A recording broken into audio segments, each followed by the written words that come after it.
হিসাব ব্যবস্থাপনায় পুরনো ধারণা পাল্টে চালু করতে হবে পেপারলেস ব্যবস্থা আর দক্ষ ডিজিটাল নিরীক্ষা ব্যবস্থা গড়ে তোলা গেলেই সরকারের আর্থিক স্বাস্থ্য শক্তিশালী হবে বলে মনে করেন অর্থমন্ত্রী। জানান, নিরীক্ষা ব্যবস্থা শক্তিশালী করা গেলে অর্থ ব্যয়ের ক্ষেত্রেও জবাবদিহিতা নিশ্চিত হবে। নিরীক্ষা নিয়ে আলোচনায় বলা হয়, অর্থের অপচয় বন্ধ করা গেলে ত্বরান্বিত হবে উন্নয়ন।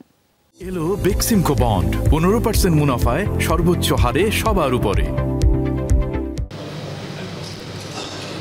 বাংলাদেশের controller and auditor general CGA কার্যালয়ের 51তম প্রতিষ্ঠা বার্ষিকীর অনুষ্ঠান প্রধান অতিথি অর্থমন্ত্রী Abul Hasan Mahmud Ali.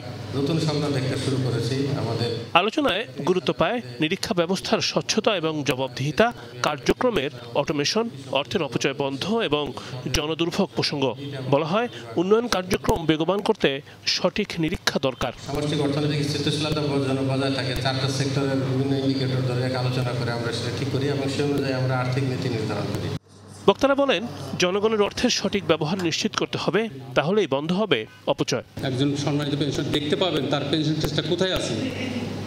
Pension file tracking system আমরা করবো ইনশাল্লাহ। ইপিএফ সিস্টেম, ওই বই আর লাগবে না, সবুজ লাল বইগুলি আছে ওগুলি থাকবে না, আমরা একটা ছোট্ট একটা কার্ড দেবো। সেই কার্যক্রম আমরা শুরু করেছি। একটি গুরুত্বপূর্ণ দায়িত্ব হচ্ছে যে জনগণের অর্থ অর্থাৎ পাবলিক মানি সদ্ব্যবহার, সেবার মানের প্রকৃত অবস্থা সম্পর্কে নিরীক্ষা কার্যের মাধ্যমে সরকার, পার্লামেন্ট তথা জনগণের নিকট তুলে ধরা।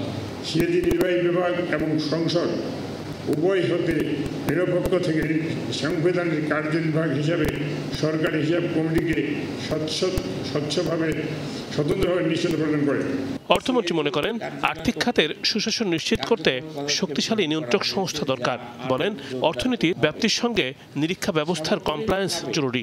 অডিট কার্যক্রমকে আরও ফলপ্রসূ করে সরকারের আর্থিক সম্পদের দক্ষ ও ফলপ্রসূ ব্যবহার সুনিশ্চিত করতে হবে। সরকার সুশাসন নিশ্চিত করার জন্য একটি শক্তিশালী ও সুসংহত কন্ট্রোলার অ্যান্ড অডিটর জেনারেল কার্যালয় দেখতে চায়। ই সেবার মাধ্যমে ব্যাংক হিসেবে চলে যাচ্ছে পেনশনের অর্থ। একই সঙ্গে চালু করা হয়েছে জিপিএফ সেবা। 12 লাখ সরকারি কর্মচারীর বেতন ভাতা প্রথম কর্মদিবসে ইএফটির মাধ্যমে সরকারি ব্যাংক হিসাবে পৌঁছে দিচ্ছে সিজিএ। রিমন রহমান, যমুনা নিউজ, ঢাকা।